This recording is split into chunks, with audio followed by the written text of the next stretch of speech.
सोचा है कभी कि हमारे आसपास जो रोजमर्रा की चीजें हैं उनके अंदर भी कुछ छिपे हुए राज हो सकते हैं। हर एक चीज, हर एक पदार्थ अनदेखी ताकतों के सामने बिल्कुल अलग अलग तरीके से पेश आता है। और आज हम इसी मजेदार चुंबकीय कहानी के पर्दे उठाने वाले हैं।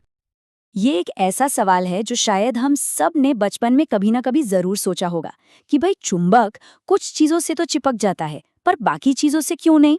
अब ये सवाल सुनने में तो बड़ा सीधा साधा लगता है, पर इसका जवाब वो असल में इन पदार्थों के छिपे हुए स्वभाव में, उनकी पर्सनैलिटी में छुपा है। तो चलिए इस गुत्थी को सुलझाते हैं। देखिए, पदार्थों को उनके मैग्नेटिक बिहेवियर के हिसाब से हम 3 खास पर्सनैलिटीज में बांट सकते हैं और हर एक का अपना अलग ही अंदाज है, अपना अलग तरीका है रिएक्ट करने का। तो सबसे पहली पर्सनालिटी है डायमैग्नेटिक, या हिंदी में कहें तो प्रतिचुंबकीय। इनको हम कह सकते हैं शर्मीले या एकांत पसंद करने वाले। मतलब ये ऐसे पदार्थ हैं जो मैग्नेटिक फील्ड से थोड़ा दूर भागते हैं, हल्का सा रिपेल होते हैं, जैसे कि तांबा या सोना। ये इसके बहुत अच्छे एग्जाम्पल हैं।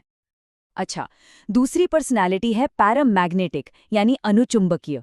ये वो हैं जो थोड़ी बहुत दिलचस्पी दिखाते हैं लेकिन बहुत ज्यादा नहीं। मतलब ये पदार्थ मैग्नेटिक फील्ड की तरफ हल्का सा खिंचते तो हैं, पर बस हल्का सा। एल्यूमिनियम और ऑक्सीजन गैस, ये सब इसी टीम में हैं। और अब बारी है सबसे जोशीले, सबसे उत्साही पर्सनालिटी की, फेरोमैग्नेटिक या लौह चुंबकीय। अरे ये तो मैग्नेटिक फील्ड की तरफ बहुत जोर से खिंचते हैं। लोहा, कोबाल्ट, निकल, ये सब इतने ज्यादा एक्साइटेड हो जाते हैं कि ये खुद भी चुंबक बन सकते हैं। और सच कहूं तो यही वो पर्सनालिटी है जिससे हम सब सबसे ज्यादा वाकिफ हैं। ठीक है, तो हमने ये तो देख लिया कि क्या होता है, कौन अट्रैक्ट होता है, कौन रिपेल। पर अब असली सवाल ये है कि ऐसा क्यों होता है।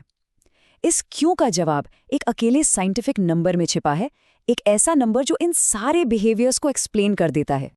इस जादुई नंबर को कहते हैं मैग्नेटिक ससेप्टिबिलिटी या चुंबकीय प्रवृत्ति।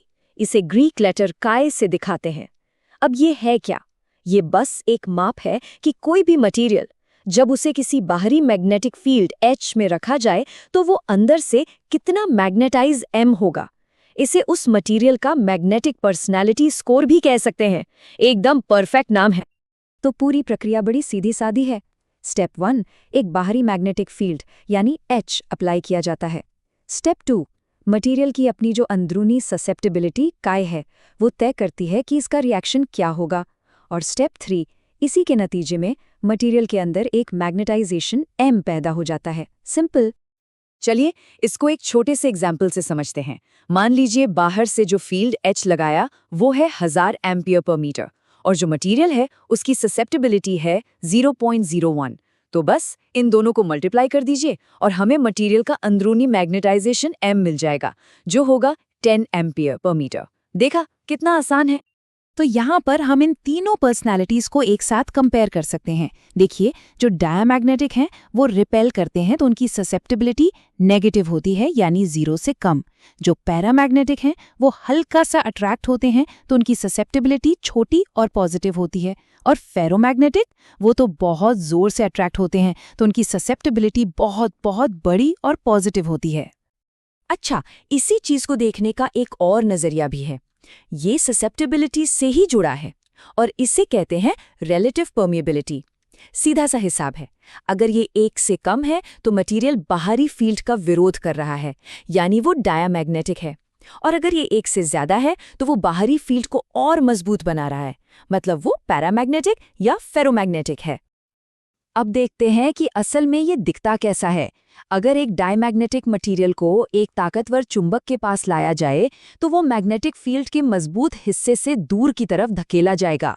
ये असर बहुत हल्का होता है पर होता जरूर है।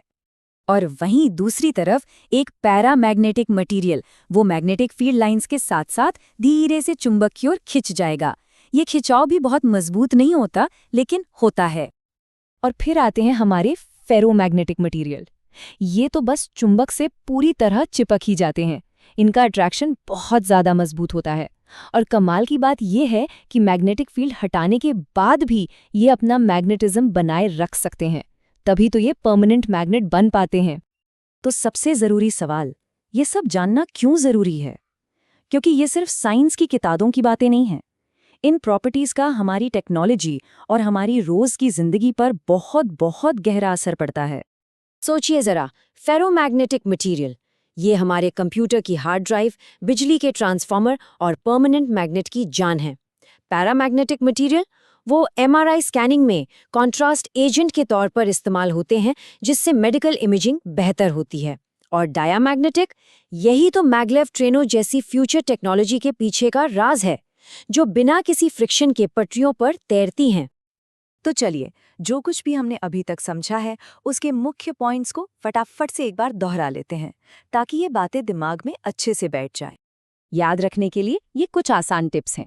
डायामैग्नेटिक यानी रिपल्शन और इसकी ससेप्टिबिलिटी खाए हमेशा नेगेटिव होगी।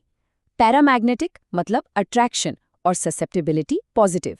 और फेरोमैग्नेटिक मतलब बहुत मजबूत अट्रैक्शन और ये अपना मैग्नेटिज्म याद भी रख सकता है। और सबसे बड़ा नियम, बस ससेप्टिबिलिटी का साइन देख लीजिए, नेगेटिव या पॉजिटिव, पूरी कहानी पता चल जाएगी। जैसा कि सोर्स मटेरियल में भी एक लाइन में सब कुछ बता दिया गया है, कुछ हल्के से प्रतिकर्षित होते हैं, कुछ हल्के से आकर्षित होते हैं और कुछ मजबूत चुंबकन दिखाते हैं। ये एक लाइन इन तीनों के बीच के फर्क को कितनी खूबसूरती से समझा देती है। तो अब जब ये पता चल गया है कि पदार्थों की भी अपनी छिपी हुई मैग्नेटिक पर्सनैलिटीज होती हैं, तो ये सोचना कितना दिलचस्प है कि इस जानकारी के साथ हम भविष्य में और क्या-क्या नया बना सकते हैं। क्या ऐसी टेक्नोलॉजीज बन सकती हैं जिनके बारे में अभी हमने सोचा तक नहीं है।